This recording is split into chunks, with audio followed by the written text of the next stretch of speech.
Halo, Halo, malam bro. halo malam. Apa Ketemu kabar? lagi kita. Baik, Ya, udah baik, ketemu kabar. baik, Sip. baik. Mm-mm. Thank you banget nih. Sudah bersedia untuk ikutan adventure seru banget. Sama-sama. Aku yakin insight-nya hari ini akan. Sebenarnya ko Michael udah join, cuma belum request aja. Ko Michael silahkan di request. Nanti kita bisa accept. Jadi mungkin mulai dari Bro Andi dulu sambil nunggu gitu. Pengalamannya seminggu ini gimana nih? Bisa di share sedikit nggak nih?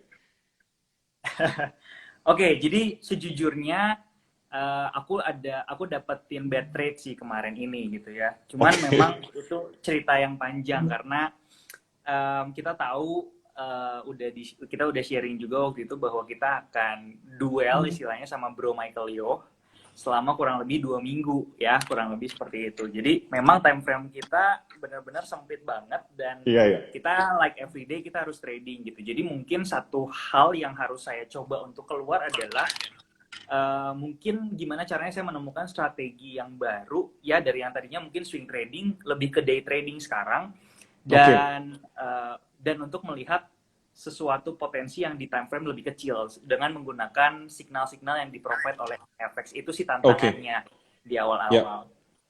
Ya, Oke. kurang lebih segitu Sip. dulu deh Jadi introduction-nya. ini Nanti ini biar lebih penasaran. introduction apa alasan nih karena skornya lagi kalah nih. Iya nih kalah telak. Sebenarnya sebenarnya gue nggak tahu nih. Jadi posisinya hari ini seperti apa? Gue belum diupdate, jadi gue juga nggak tahu. Ya. Oke. Selamat datang, Bro Michael. Halo Apa semua, Bro kabar? Andi, apa baik-baik semuanya sehat ya? Kemarin ini ya, Sehat-sehat. oke, good, So segar far, so mukanya. far gimana nih seminggu ini? Tadi Bro Andi bilang dapat bad trade dan lagi ubah strategi. Kalau dari Mm, Ko Michael sendiri gimana?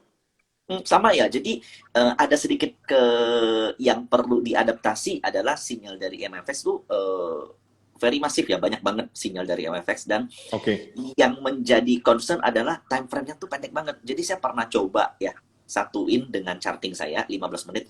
Ternyata nggak masuk. Ternyata MFX mungkin di bawah 5 menit kali ya Bro Andi ya. Kayaknya bisa sampai 1 menit atau 3 menit deh time frame-nya. Jadi it's a very short term trading gitu. Iya, Jadi iya betul. jadi itu yang benar-benar perlu di adjust. Karena biasanya kan risk reward saya kan, saya dengan Bro Andi itu sama, tipenya swing. Jadi beli tinggalin ya maybe dalam 1-2 hari baru bisa taking profit atau 3 hari Hmm, gitu. hmm. Nah, ini tuh dalam menitan aja bisa udah sampai target. Nah, itu yang Iya, perlu adjust sedikit. Jadi terkadang oke, kalau kita masukin plan, lagi atur stop loss sama taking profitnya aja udah bisa berubah harganya karena range-nya terlalu pendek gitu. Jadi itu yang menjadi iya, concern sih untuk disesuaikan strateginya gitu. oke. Jadi time time frame ya beda. Jadi karakternya beda gitu ya. Ya, bener. Jadi mungkin mungkin aku share sedikit sekalian buat penonton juga. Jadi trading signal kita kan sebenarnya bukan dari kita, tapi dari third party kan. Dan mereka itu ketika ngobrol sama mereka, mereka memang bilang karena tradingnya dengan leverage, terus ada umumnya broker lain ada swap. Kalau di MFX memang ada program free swap.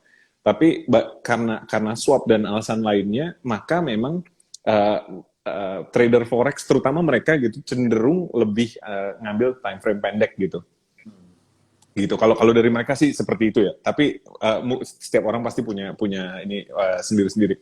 Mungkin kalau kalau misalnya kita boleh tahu nih posisi gimana nih? Mungkin Bro Andi mau share dulu equity kalau boleh tahu. Awalnya mulai 1000 Oke. dolar ya, sama-sama 1000 dolar. Iya, kalau saya dari $1.000, kalau ya kalau saya sendiri dari $1.000, jadi memang kemarin itu sempat dapat satu accident sih sebenarnya ya. Jadi memang Oke. mempengaruhi psikologi secara masif ya, to be honest. Nanti mungkin kalau ada waktu kita bisa share juga. Iya, iya, iya, boleh. Ditinggal sedikit tiba-tiba stop loss-nya kena dan stop loss-nya range-nya jauh di gold trading waktu itu. Jadi benar-benar Ya. secara psikologis dan mental drop sih waktu itu.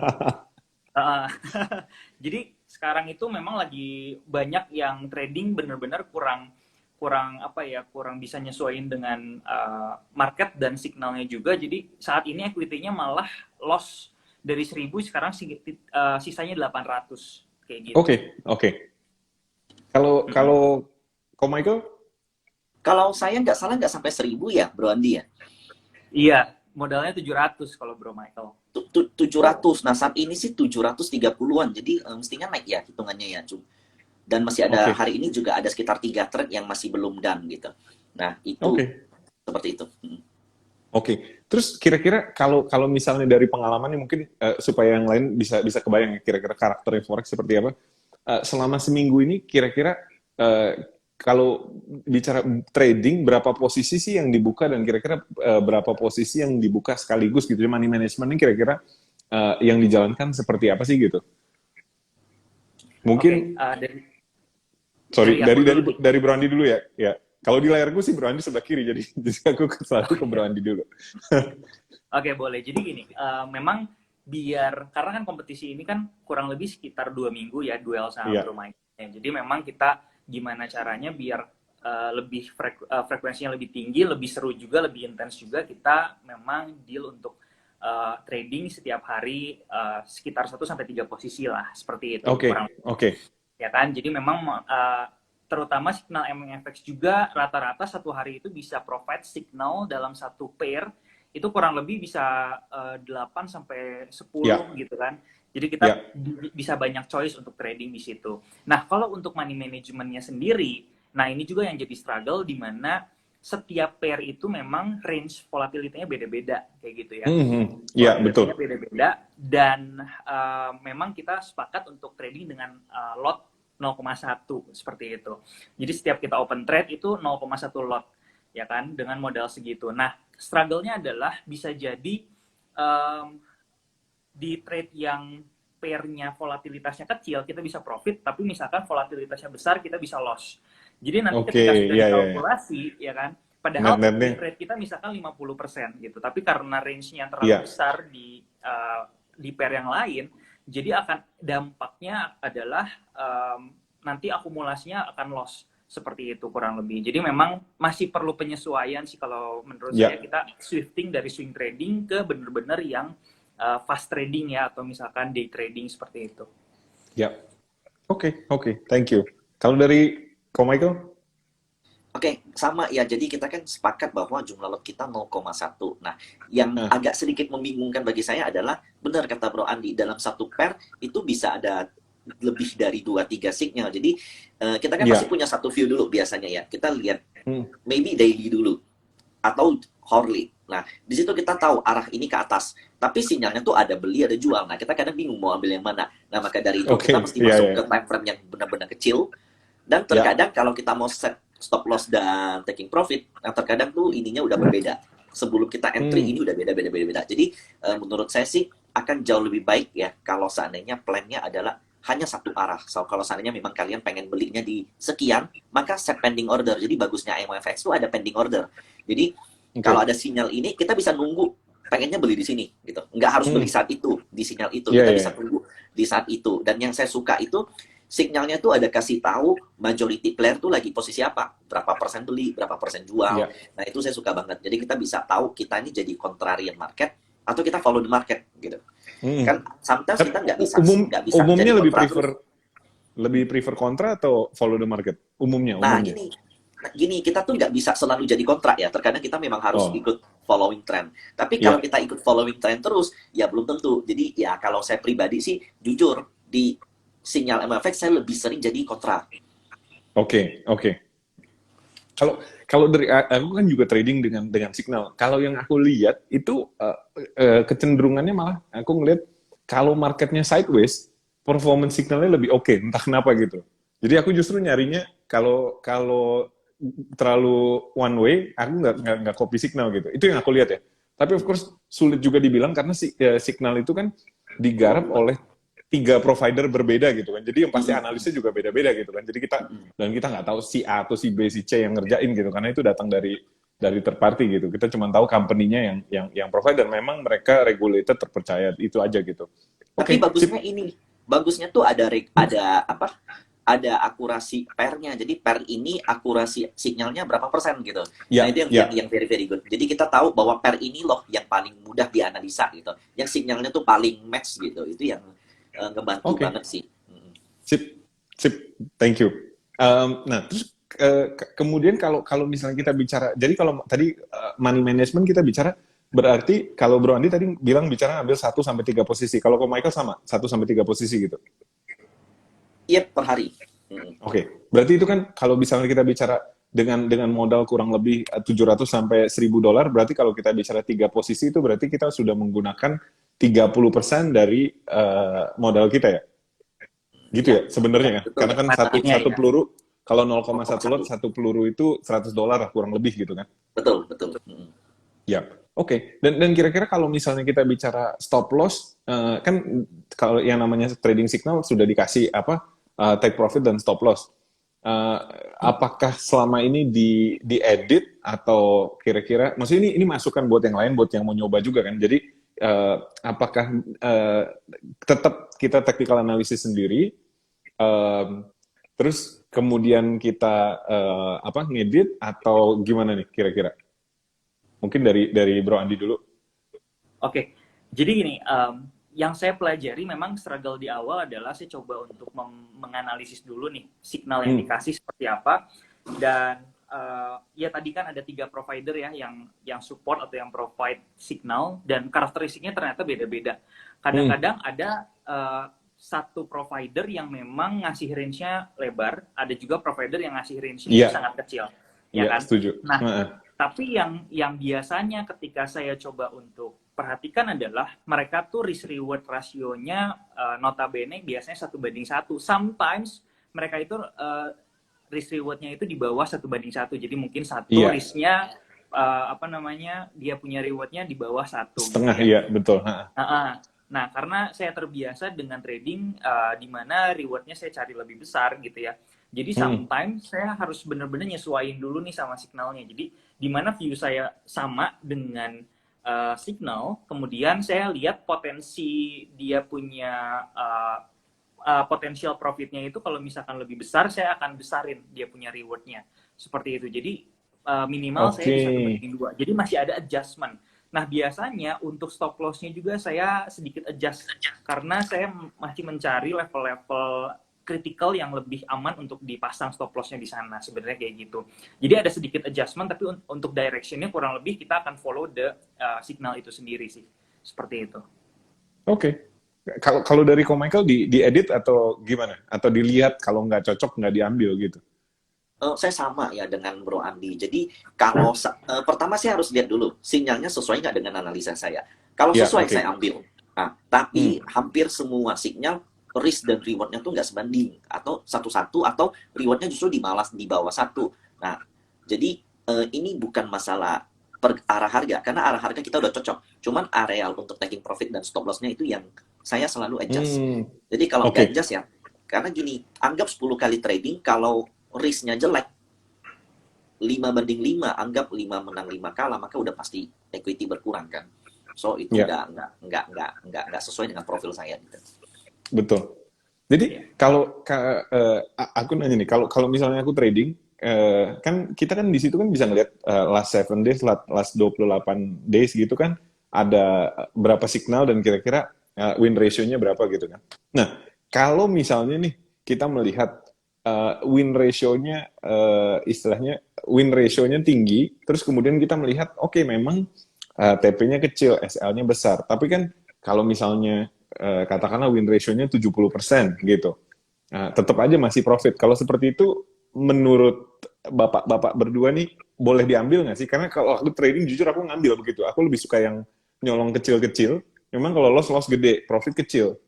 Cuman so far berjalan lumayan sih gitu. Gimana kalau menurut Bro Andi, menurut Ko Michael, mungkin dari Bro Andi dulu, apakah itu strategi yang mungkin make sense? Ya namanya trading kan semua orang punya insight, tapi begitu oke nggak sih atau enggak? Kayaknya downside-nya kalau gede, upside-nya kecil, long term it won't work atau gimana gitu?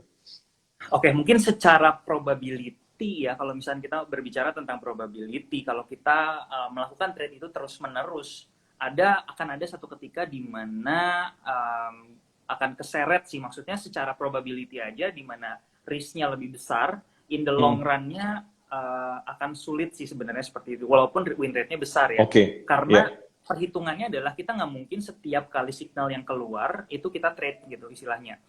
Di samping kita juga harus make a concern dengan spread yang ada gitu ya. Dengan spread yang ada juga kita harus Ya, coba adjust ya, sendiri karena spreadnya juga lumayan ada selisih seperti itu. Jadi ya, memang betul. kalau saya pribadi sih memang dari dulu gaya saya trading adalah saya mencari risk reward yang lebih Yang besar bagus. rewardnya daripada risknya gitu ya. Ya, Jadi kalau buat saya pribadi memang ada kemarin saya sempat cek gitu ya di signal 7 hari ke belakang itu salah satu pair yaitu USD Canadian Dollar itu memang win rate-nya tinggi. Win rate-nya tinggi dan juga hasil akhirnya memang profit. Cuman ternyata pair-pair yang lainnya ada beberapa yang kalau saya lihat ke belakang itu memang nggak setinggi USD Canadian Dollar kemarin performance-nya. Jadi kan kita memang harus benar-benar sesuai dan cocok gitu ya dengan pair-nya masing-masing juga. Kalau misalkan memang ada pair lain yang performance signalnya belum setinggi USD Canadian Dollar, nanti takutnya performance akhirnya nggak positif seperti itu. oke, oke. Fair. Kalau dari Ko Michael gimana? Sama seperti Bro Andi atau tadi pertanyaannya kan kalau misalnya TP-nya kecil, SL-nya gede, tapi win rate-nya gede gitu. Kalau memang apakah itu karakteristik atau strategi yang mungkin bisa menjadi pilihan atau dengan ini sulit karena alasan yang tadi Bro Andi bilang? Oke, pertama ya kalau seandainya ini dilakukan di market luar, bukan forex, I mean kayak stocks ya, itu menurut saya possible jika kita membagi pembelian jadi dua. Jadi biasanya saya lakukan seperti itu.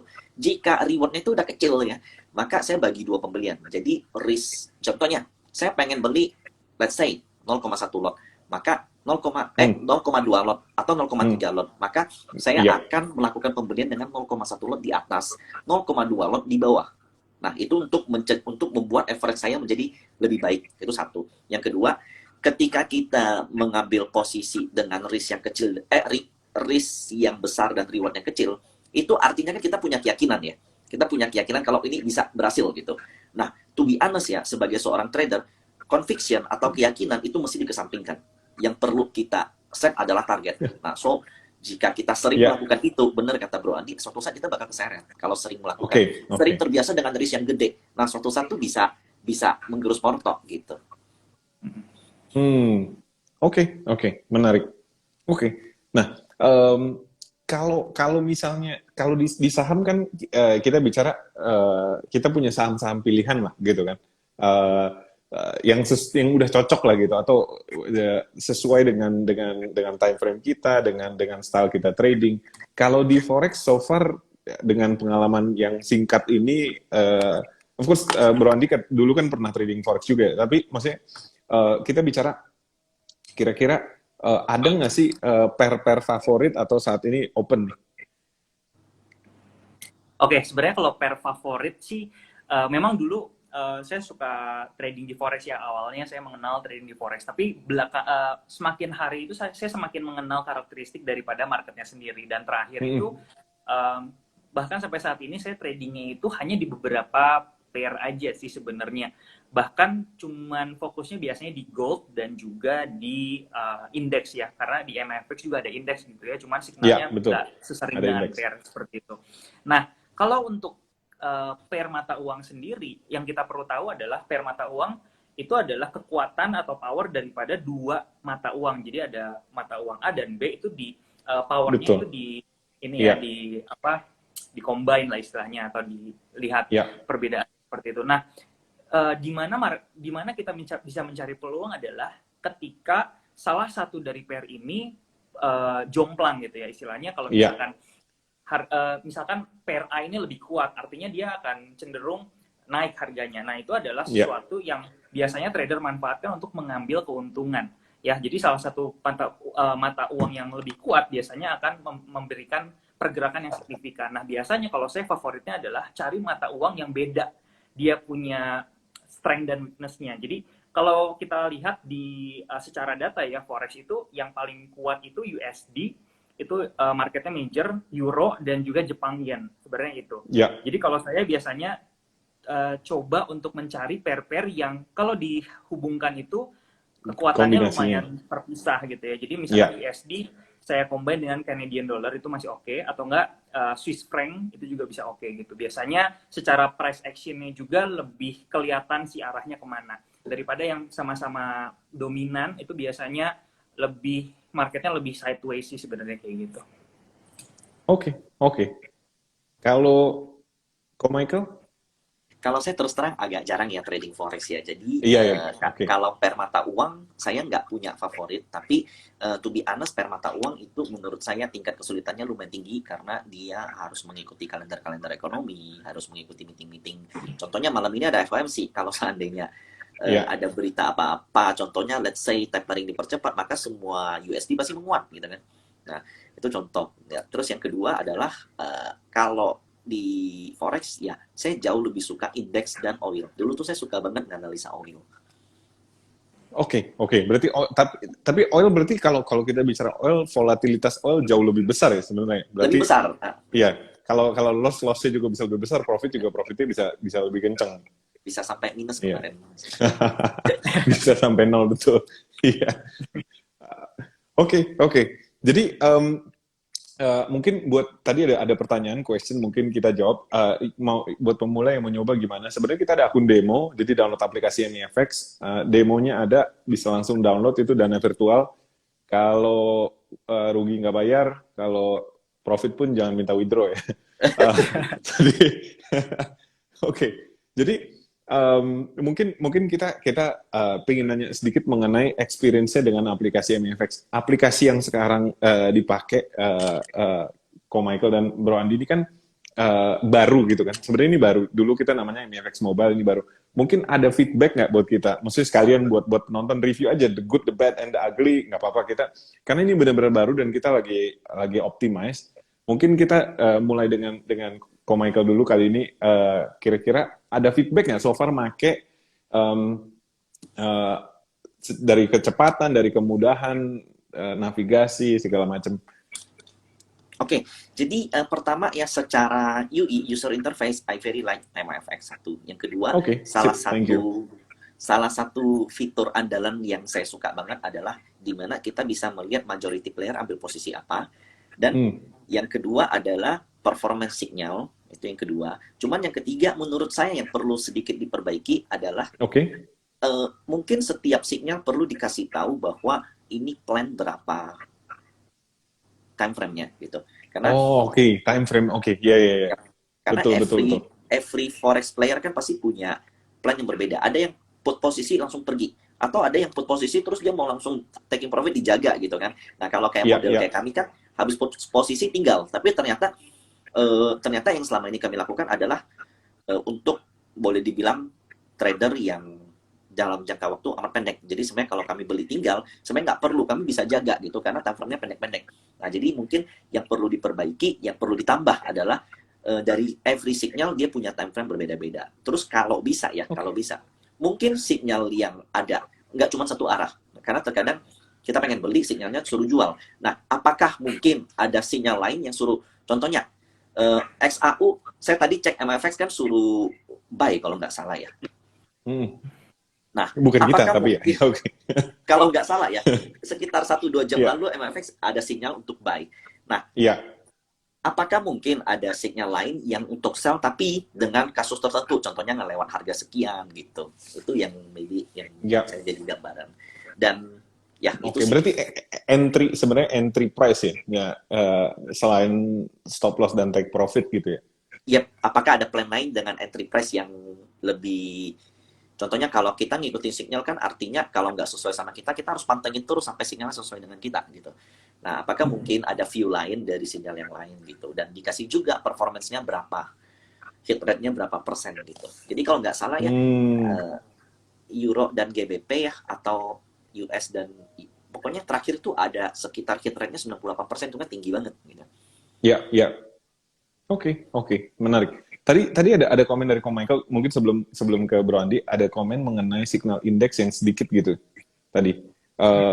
Tadi atau komennya dari Bro Andi tadi ada komen mengenai signal index yang sedikit, mungkin aku tambahin aja bahwa itu sebenarnya sedikit karena saat ini kita tuh ada keterbatasan kalau aturan trading rule di MEFX dan di mostly hampir semua broker lokal itu, kalau kita ada pending order di akhir hari, itu secara otomatis pending order tersebut di cancel.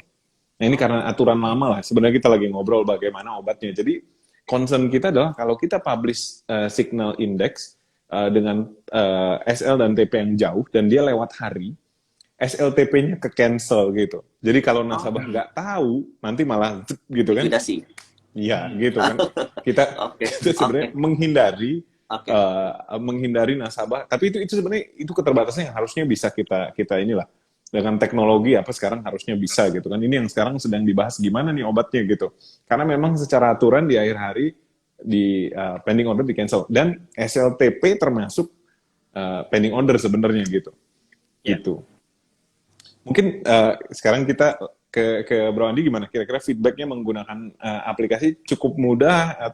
Ada komen, ada feedback? Ya, sebenarnya kan biasanya kalau sejauh pengalaman saya trading, biasanya kita menggunakan satu platform, biasanya MetaTrader ya, untuk trading di Ya, forex market gitu ya. ya, Dan kemarin ini saya baru nyobain MIFX dan ternyata menurut saya banyak kelebihan dan informasi yang bisa kita akses menggunakan special aplikasi dari MIFX. Contohnya kemarin ada top movers, jadi kita tahu nih yang lagi volatile yang mana, lebih mudah ya, untuk ngecek juga karena biasanya kalau kita ya, trading saham juga stock movers itu jadi salah ya, satu nyari, ini ya, ya, salah satu apa namanya favorit untuk kita lihat biasanya. Itu adalah ya, satu. Kemudian yang kedua kita juga bisa melihat di mana signal-signal yang tadi di provide itu win rate-nya berapa, percentage-nya berapa, seperti itu. Jadi kita juga bisa milih sebenarnya kalau misalkan kita mau coba untuk trading, itu lebih baiknya kita ngurangin scope, ambil yang pair yang favorit aja gitu, yang punya win rate yang tinggi. Itu juga satu poin sebenarnya. ya, Di samping kalau di MetaTrader, biasanya kita kan nggak ada profit signal dan juga hanya sekedar chart dan entry ya. Dan kalau saya lihat entry-nya juga cukup jelas. Jadi, oh ya, stop loss-nya berapa, kelihatan itu kita bisa minus berapa. Jadi ya, stop loss-nya dalam dolar ya. berapa, kelihatan berapa dolar. Jadi nggak perlu ngitung lagi. Kalau di MetaTrader kalau nggak salah tetap harus dihitung lagi ini kira-kira jarak segini berapa ya. Ya Jadi betul udah betul. langsung Dia dalam dihitungin poin. sama aplikasi. Jadi itu adalah Iya, poin plusnya. Jadi kemarin juga saya cukup nyaman sih di MIFX. Jadi nggak cukup nyaman ya. perlu lihat MetaTrader lagi walaupun saya ada Ya, aplikasinya. Cuman oke, kemarin saya sempat mengalami dua minor oke. problem gitu ya. Ketika saya waktu itu coba ngeklik tab yang ada di bawah, tiba-tiba kepencet eksekusi gitu. Jadi kemarin itu sempat tiba-tiba kepencet karena di bawah ini, sorry ini saya lagi ini ya, Boleh. kan di bawah ini ada tabnya ya, ya Ya. kan?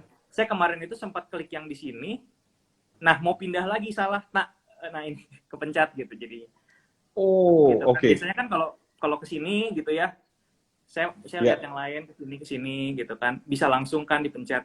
Tapi ketika saya pencet yang di tengah yang order itu nggak bisa balik lagi ke tab yang sebelumnya kayak gitu. iya Jadi ya. Karena itu sebenarnya harus tiba-tiba swipe ya. kepencet. Oke, Tapi oke. cuman minor Poin aja sih. penting. Jadi di adjust sedikit aja harusnya udah oke sih. Jadi sempat 2 kali tuh kepencet. Jadi Oke. sempat 2 kali kepencet. Sip. Itu penting sih karena kalau orang udah one click trading dia udah oke kan berarti kan langsung bisa bisa done gitu kan. Betul betul betul.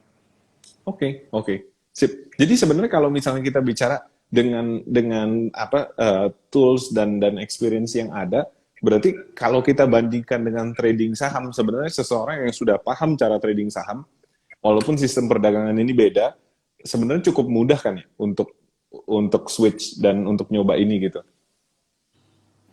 Iya, kalau Cukup dari mudah. saya sendiri, memang kalau menurut saya ya sebenarnya trading forex itu jauh lebih simpel daripada trading saham. Asal kita tahu resikonya ya sebenarnya ya. Ya, Karena kalau di trading forex sama saham itu mungkin perbedaan yang paling mencolok adalah trading di forex kita butuh yang namanya leverage. Karena kalau kita nggak pakai leverage, ya, modal minimal kita 100.000 US dollar gitu, betul. which is Iya. which is huge gitu. Dan kita memang Hmm. harus pakai leverage yang disediakan oleh broker. Tapi yang penting di sini adalah as long as kita ngerti risknya seperti apa, gimana cara kita manage risknya dan pair-pair apa aja yang sebenarnya risknya itu harus lebih diminimalkan. Seperti gold kan lebih volatile kayak gitu. Jadi kita harus hati-hati dalam pemilihan lot. Itu sebenarnya oke sih, lebih aman. Karena kalau di saham itu nanti banyak sekali faktor lainnya seperti adanya right issue atau enggak, adanya Iya, iya, ARB, oke. ARA dan segala macam. Nah, itu harus lebih dipelajari lagi sih sebenarnya. Itu experience saya ketika trading forex dan saham kayak gitu. Oke. Kalau Michael sendiri merasa gimana saham versus forex? Kira-kira tingkat kesulitan? Mungkin kalau bedanya gini ya, kalau di forex volatilitas satu lebih tinggi, itu satu. Yang kedua adalah memang kalau kita nggak ngerti leverage, maka itu sedikit menjadi lebih beresiko. Jadi memang money management di forex itu jauh lebih penting dibanding di saham. Nah itu satu. Yang kedua, to be honest, saya tuh berharap seandainya sekuritas-sekuritas yang ada di Indonesia itu bisa mengcopy OLT daripada forex platform. Karena forex platform itu kayak kita entry, kita mau taking profit berapa persen itu aja ada. Di MFS kan ada. Kemudian gini, kalau di MetaTrader ya, maybe kalau misalnya kita taking profit di mana, itu di chart tuh dikasih garisnya gitu. Ini kita taking profit di sini. Ini posisi kita di mana, itu benar-benar helpful. Nah, di OLT, sekuritas tuh sampai saat ini nggak ada yang seperti itu. Kita mesti hitung sendiri, dan itu kenapa nggak bisa gitu. Saya berharap sih bisa seperti itu. Gitu. Aku sendiri trading saham ngerasa sih, maksudnya kalau pakai aplikasi saham masih mesti hitung sendiri kan? Iya, kalau bandingin sama Meta atau terutama sama Meta, kalau chart sih MetaTrader juara lah. Itu maksudnya dan juga kecepatan ngeload chartnya MetaTrader memang the best gitu. Nah, itu sampai detik-detikan bisa gitu. Oh iya, itu sih udah amazing gitu. Bahkan kalau MetaTrader 5 kalau nggak salah bisa di tap di chart untuk place order sekarang. Jadi dari chart sudah bisa trading gitu langsung. Jadi dan open position kita udah ada di situ, bisa di close dari chart juga. Jadi canggih lah. Itu canggih. Maksudnya itu juara lah mereka. Itu tadi komen yang baik. Kita bicara sekarang mengenai chart. Mungkin kalau dari Ko Michael, ketika trading forex ini menjawab ada pertanyaan juga dari penonton. Indikator yang dipakai apa aja sih ketika technical analysis? Mungkin Ko Michael bisa share. Kalau saya masih pakai MACD ya. Sebenarnya nggak begitu relevan ya kalau pakai MACD. Di time frame pendek mestinya saya pakai stokastik kalau di time frame pendek. Tapi memang saya udah kebiasaan pakai MACD. Jadi memang sih saya hanya mengandalkan price dan MACD. Karena kalau volume kan per mata uang nggak ada ya. Iya. Jadi saya benar-benar pakai price action. Ada sebenarnya kan ya. Tapi emang nggak seberapa relevan sih. Oh gitu. Oh mungkin dia pakai open interest kali ya kalau nggak salah ya. Jadi saya pure pakai price kemudian MACD. Sebenarnya mestinya pakai stokastik karena jauh lebih relevan karena kan jangka pendek gitu. Ya. Oke. Kalau dari Bro Andi? Kalau saya untuk analisis balik lagi saya lebih prefer untuk naked chart. Jadi benar-benar ngelihat analisisnya based on price action-nya aja, support resistance, kemudian supply and demand area. Tapi biasanya saya coba untuk menambahkan RSI. Kalau saya coba untuk pakai RSI karena mungkin di RSI di time frame lebih kecil jauh lebih kelihatan kalau ada divergensi. Walaupun seperti yang kita tahu kalau di lower time frame itu akurasi daripada daripada indikatornya juga lebih kecil lagi gitu ya tingkatnya. Tapi at least itu bisa jadi sebuah signal atau arahan lah kemana kira-kira apakah ini udah overbought atau oversold di time frame yang kecil. Biasanya saya lihat RSI juga seperti itu. Oke. Mungkin ini menjawab beberapa pertanyaan. Nah, ini waktunya iklan sekalian nih, ada yang nanya. Trade venture siapapun bisa ikut nggak sih? Bisa sebenarnya, tapi nggak bisa adu bareng Ko Michael dan Bro Andi. Mohon maaf. Tapi kalau mau ikut bisa nyobain download aplikasi MFX, nanti posting. Kebetulan nanti di ending ada pengumuman. Jadi kalau trading menggunakan Signal, trade-nya di post, untung atau rugi, akan ikut kompetisi, nanti bisa menang hadiah di sosmed. Jadi cobain aja aplikasinya. Terus abis itu ada pertanyaan mengenai leverage. Leverage maksimal di MFX adalah 1:100. Dan ada pertanyaan juga mengenai spread euro. Spread euro di kita itu 1,8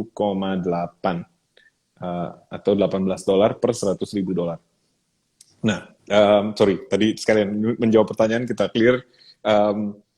Nah, terus mungkin berikutnya kita bicara untuk selama trading, kira-kira kita bicara frekuensi harus ngecek trade gitu. Kira-kira udah pasang SLTP terus dilupakan, kita cek daily atau gimana sih kira-kira berdasarkan pengalaman ini kira-kira trading forex ini time commitment-nya seperti apa? Oke, dari Mungkin saya dari kali Ko ini, Michael, gantian. Kita gantian. Oh, boleh. oke. Dia mikir Pertama dulu, dia memang mikir. pertama memang setiap hari ya. Bahkan kadang ya saya iseng ngecek hanya dalam waktu 5 menit tuh udah selesai gitu. Tahu-tahu loss, gila volatilnya banget gitu karena time frame-nya terlalu pendek. Tapi kalau kita pakai time frame panjang juga agak rumit ya, karena kalau pending kan kita nggak bisa hitung kan Ya, kita punya transaction, dan jadi ya memang saya mesti sesuaikan untuk terbiasa terhadap time frame pendek. Nah, kalau saya pribadi sih saya lebih suka dengan time frame yang panjang, maybe taking profitnya hmm, ya 1, 2, 3 hari. Nah, itu lebih enak kita analisanya dibanding dengan time frame yang pendek. Contohnya kalau time frame pendek udah loss, nah kita mesti hitung lagi nih. Kita kalau masih pengen di pair ini mesti kemana gitu. Contohnya, kalau saya ngelihat kayak sekarang kan XAU kan, mungkin Bro Andi juga sama view-nya. XAU kan saat ini disupport banget ya di demand. Jadi dia ya rebound terus. Tapi bisa, ya. sometimes bisa breakdown gitu. Nah, saat ini kalau seandainya saya beli, menurut saya mesti jaga itu. Bisa aja suatu saat breakdown gitu. Nah, so akan jauh lebih baik kalau menurut saya eh, begini, kalau seandainya memang punya plan, punya view gede dulu, kemudian tempatkan posisi kalau seandainya memang udah kejadian sesuai dengan view kita. Jangan ikut plan-plan kecilnya, ntar bisa takutnya bisa ini apa ngedistraksi kita punya view gede gitu. Ya. Oke. Kalau dari Bro Andi, gimana? Sorry tadi pertanyaannya apa ya? Oke, jadi pertanyaan nggak apa-apa. Pertanyaannya kita ketika sudah kan kita kan pasang trade itu kalau kita nggak tahu Bro Andi pasang SL atau di monitor, tapi kira-kira apakah Oh iya. sistemnya set and forget atau di monitor terus? Time commitment-nya lah untuk orang yang mau Oh, trading forex, kira-kira menurut Bro Andi dengan experience selama semingguan ini kira-kira gimana gitu? iya, oke. Jadi memang kalau saya pribadi memang dari dulu itu concern untuk trading itu di mana saya gimana caranya nggak terlalu mengorbankan waktu yang banyak di market, tapi bisa dapat hasil yang optimal kayak gitu. Ya, Jadi memang dari dulu itu walaupun trading forex sendiri, saya lihat marketnya bagus, saya open posisi either buy atau sell, nggak perlu bener-bener di critical price-nya gitu istilahnya, nggak perlu bener-bener di harga yang terbaik istilahnya. Saya nggak masalah masuk asalkan view gedenya atau view panjangnya saya masih inline dengan arah marketnya setelah saya analisis kayak gitu. Nah, itu yang menjadi satu hal yang perlu saya adjust ketika trading di time frame yang kecil dengan range yang kecil. Dimana ketika trading di range yang kecil itu ketepatan entry itu menjadi satu hal yang ya. kritikal banget. Karena apa? Karena ketika kita udah molor sedikit gitu ya dari entry point-nya, itu jarak risk reward-nya akan berubahnya lumayan signifikan kayak gitu. Jadi untuk mendapatkan sebuah entry setup yang maksud saya yang bagus gitu ya, yang optimal, yang maksimal, itu benar-benar entry price-nya di lower time frame itu harus very very akurat seperti itu. Dan itu yang masih belum terlalu saya kuasai gitu untuk trading di lower time frame. Jadi masih butuh adjustment sih. Apalagi kalau misalkan apalagi kalau kita lihat gitu ya, ketika di swing trading itu biasanya jarak stop loss dan reward-nya itu atau take profit-nya itu kan lebar sebenarnya. Ketika di small time frame itu kecil. Jadi banyak sekali noise yang bisa sewaktu-waktu untuk hit stop loss kemudian baru naik lagi ke atas atau turun ke bawah. Kurang lebih seperti itu sih. Jadi harus benar-benar akurat menurut saya. Oke, sip. Jadi kalau begitu kita bicara apa throughout the day, berarti kita on off kita ngecek terus gitu ya. Berarti kalau Bro Andi Iya. begitu. Iya. Iya, kemarin itu sempat satu momen ketika di hari Jumat yang ketika saya dapat bad rate itu ketika saya coba untuk trading gitu ya. Kebetulan muncul kan, saya waktu itu ada jadwal IG live sebenarnya jam 8 malam, kemudian muncul ada signal daripada MIFX, dan kebetulan waktu itu saya tunggu-tunggu tuh signal dari gold gitu ya, karena saya biasanya trading gold. Jadi 30 menit sebelum saya live, saya coba untuk cek dan make a quick analysis gitu ya, dan saya ketika lihat oke lah, saya coba untuk trading, dan waktu itu range-nya juga lumayan besar gitu ya, salah satu signal provider yang mungkin sedikit lebar gitu dan lebih cocok ke gaya trading saya. Jadi waktu itu saya coba untuk entry ya, ya udah saya ikutin signalnya dan belum terlalu saya adjust dari stop loss dan take profitnya, cuma take profit aja yang saya adjust jadi lebih besar sedikit karena saya pengen dapat reward yang besar.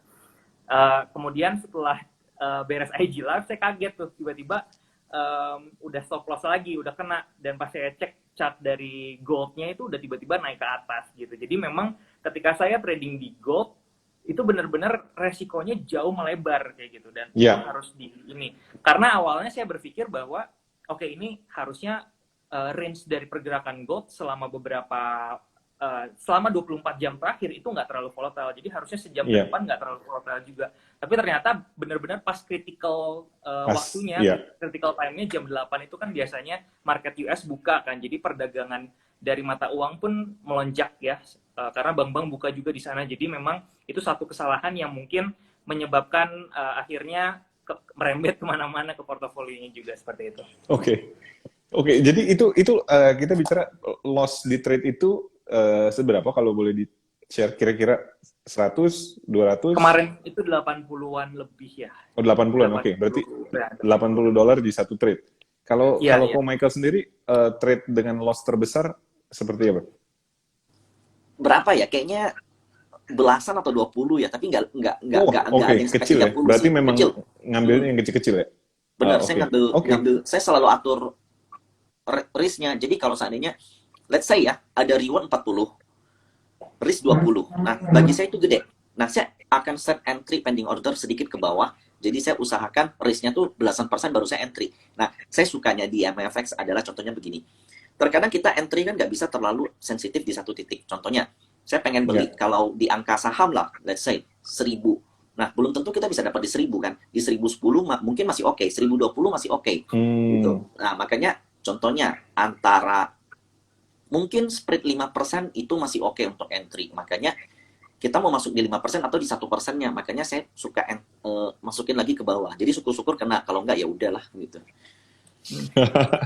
Oke, tapi dengan stop loss yang lebih kecil bukannya resiko kena stop loss-nya bisa jadi lebih gede juga ya? Enggak.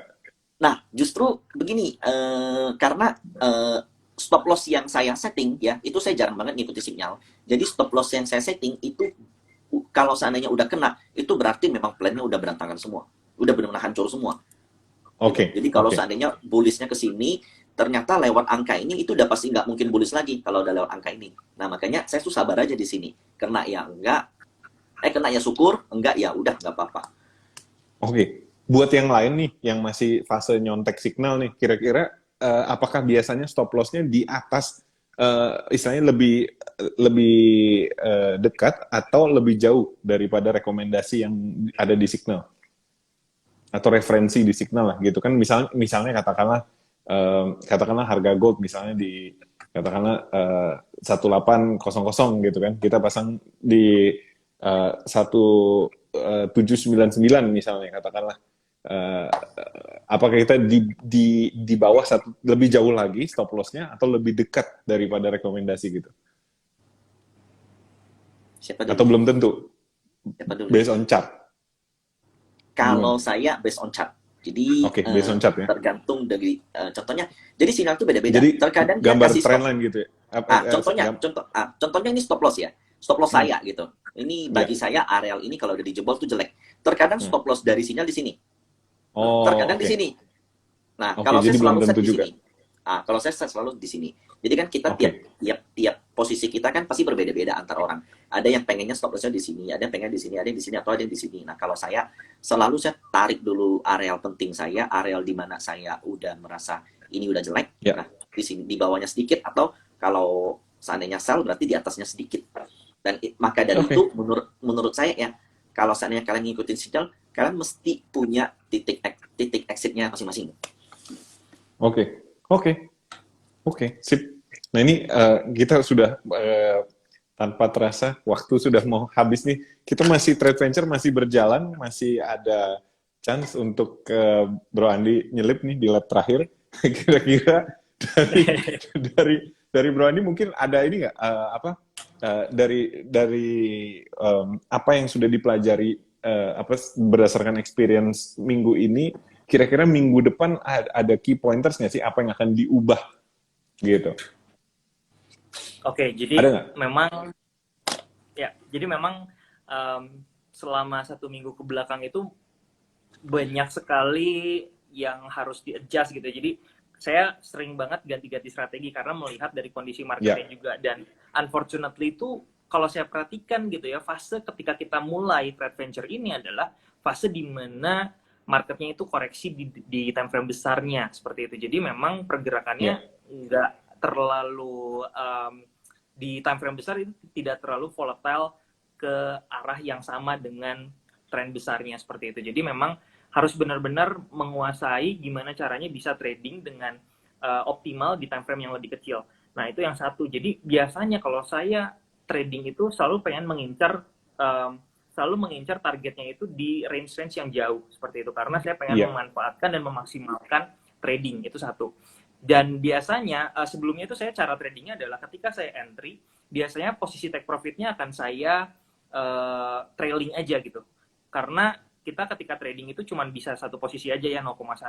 Karena biasanya kalau saya entry itu biasanya di forex market 2 posisi langsung, A dan B. Kalau yang target pertama udah kena, kita bisa close dulu dan satunya tinggal di trailing kayak gitu. Cuman untuk saat ini memang kesulitannya adalah kita trading satu posisi dan biasanya kalau udah floating profit, saya lebih prefer untuk sesuai dengan gaya saya yang biasanya, yaitu saya trailing kayak gitu. Jadi kadang-kadang kalau marketnya nggak mendukung, kegerus gitu profitnya dan segala macam. Nah, yang jadi strategi saya mungkin karena memang waktunya tinggal 1 minggu lagi ya, karena kan time frame-nya kita cuma 2 mingguan ya, 2 mingguan kan tradingnya.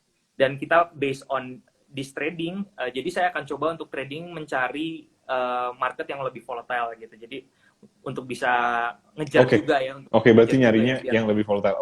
Yang lebih volatile gitu ya. Jadi mungkin coba cari di gold atau di silver gitu kalau misalkan ada potensi kayak gitu sih.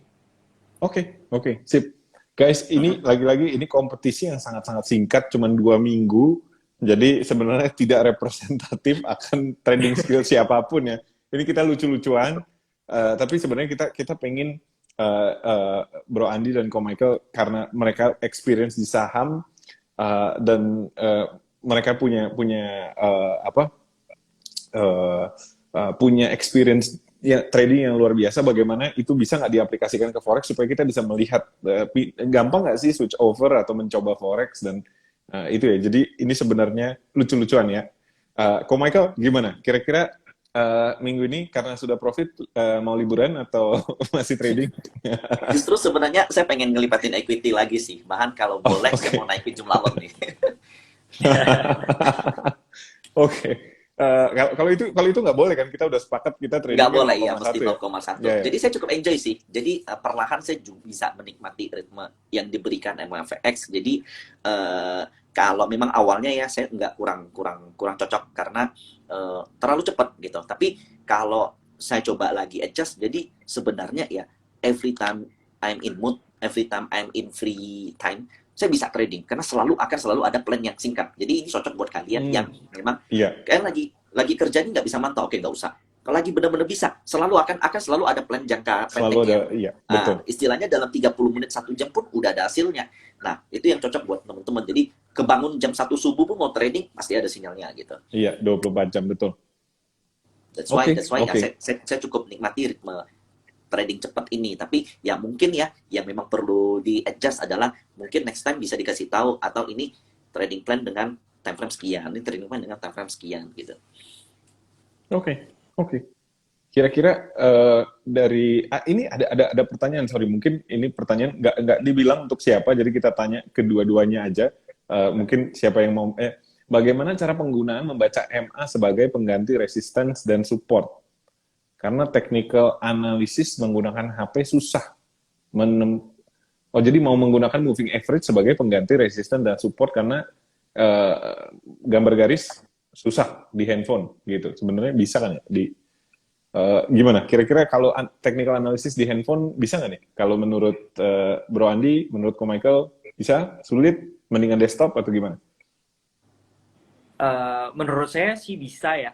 Yang penting pasti kita perlu membiasakan diri, karena kalau misalkan kita dari awal udah langsung pengen langsung ngerti gitu ya, itu butuh waktu. Jadi memang moving average itu juga salah satu kegunaan indikator yang bisa kita manfaatkan untuk melihat level-level critical support atau resistance di situ. Oke. Biasa kita bilangnya itu support atau resistance yang dinamis atau yang bergerak menggunakan garis. Karena kalau misalkan kita berbicara support resistance, itu kita bisa lihat dari yang statis atau yang garis biasa satu level atau yang bergerak menggunakan moving average. Itu juga sebenarnya bisa digunakan. Tapi yang jelas yang mungkin perlu di note adalah moving average itu hanya bisa digunakan ketika marketnya trending kayak gitu ya. Jadi bisa jadi support resistance ketika memang marketnya itu sedang trending. Kalau lagi sideways itu pasti garis support resistance-nya ada di tengah-tengah. Jadi jangan gunakan maksudnya ada di tengah-tengah harga. Jadi jangan gunakan itu sebagai acuan kayak gitu. Oke. Jadi gitu. Dari Michael ada yang mau ditambahin? Oh, kalau saya sendiri sih jarang banget ya pakai moving average sebagai support dan resistance. Jadi kalau tadi kan dibilang susah garis pakai handphone ya. Oke, let's say susah kalau seandainya kalian narik diagonal resistance atau support gitu. Karena kan mesti nyamping-nyamping. Nah, to be honest, kalian juga bisa pakai support yang horizontal kok. Dan in my opinion ya, support horizontal is very more powerful dibanding dengan yang diagonal. Karena dari diagonal support dan resistance itu sendiri pasti ada kena ke support-support yang horizontal. Nah, kenapa fokus di situ aja dulu kalau memang tradingnya tuh terpaksa pakai handphone. Ya, oke, sip. Sebenarnya kalau mau pakai desktop juga ada ya, by the way guys. Ada. Di desktop ada. Mau pakai trading view juga bisa sebenarnya, ya kan. Sebenarnya pilihan sih selalu ada gitu. Atau menggunakan MetaTrader juga ada di desktop gitu. Oke.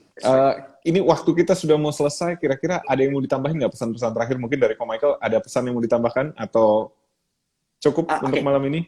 Gini, jadi dari seminggu, 2 minggu ya, kayaknya udah 2 minggu deh. Dari 2 minggu ini ya, yang menjadi masukan saya, yang menjadi saat ini juga ada tambahan pelajaran penting adalah menurut saya trading plan tuh is very important. Jadi mungkin gini, mungkin Bro Andi punya view bullish di XAU, kalau saya bearish gitu ya. Tapi, mungkin Bro Andi saya dengan Bro Andi sama-sama bearish di XAU, let's say. Tapi Bro Andi bisa manfaatin kesempatan untuk beli di area-area support sebelum breakdown. Dan itu bisa mendapatkan profit-profit singkat yang pendek gitu. Sementara maybe saya nggak bisa, karena saya nggak bisa mantau market. Jadi yang saya tahu adalah plan is very important. Meskipun sama-sama bearish, tapi Bro Andi bisa ngambil keuntungan dengan jual beli dalam jangka waktu singkat. Sementara saya belum tentu. Meskipun view-nya sama gitu. Jadi menurut saya plan is very important di pelajaran kali ini gitu. Oke, sip. Dari Bro Andi ada yang mau ditambahin? Oke, kalau dari saya sih mungkin lebih ke psikologinya aja ya, karena mungkin kemarin ketika saya kena bad trade itu, biasanya saya cenderung untuk istirahat, karena memang to be honest kemarin itu kondisinya itu saya lagi selesai baru beres karantina banget tuh 7 hari. Dan ketika keluar saya harus karena ada personal thing juga gitu ya, yang mungkin nggak bisa memaksimalkan tradingnya waktu itu. Jadi karena saya waktunya juga nggak banyak ketika harus mantau market dan ngecek signal dan segala macam, dan saya harus nemenin papa saya juga yang waktu itu baru beres berobat kayak gitu ya. Jadi memang secara psikologis dan mentalnya belum terlalu ready gitu ya 100% untuk fokus trading kayak gitu. Jadi memang psikologi ini menurut saya juga salah satu faktor yang paling penting, karena faktor psikologi ketika kita ngaco gitu ya, ketika kita psikologinya nggak lagi bagus, itu tuh mempengaruhi decision making kita nanti terakhir di market seperti apa, ngambilnya seperti apa kayak gitu. Jadi lebih melibatkan banyak emosi di situ. Nah itu harus harus diminimalisir sih seperti itu. Oke, sip. Berarti mungkin karena ini kompetisi gitu ya, jadi ya udah kita coba follow the rule. Tapi kalau misalkan buat teman-teman yang mau coba gitu ya atau trading, kalau bisa memang lagi secara psikologi kita harusnya dalam kondisi yang fun, baik, happy kayak gitu. Oke, good point. Berarti hari ini mungkin kalau aku samarin 3 key factor yang hari ini kita bicara mengenai trading forex. Yang pertama tadi kita bahas time frame gitu kan. Di awal kita bahas time frame, terus kemudian tadi dari Ko Michael kita bicara trade plan gitu kan. Otomatis trade plan itu sangat-sangat penting, dan Bro Andi tadi bilang psikologi gitu ya, bahwa ya berarti tiga faktor ini sangat-sangat penting supaya kita bisa hasilnya lebih konsisten ketika trading. Gitu ya. Sip. Betul. Thank you so much guys atas Thank you. waktunya.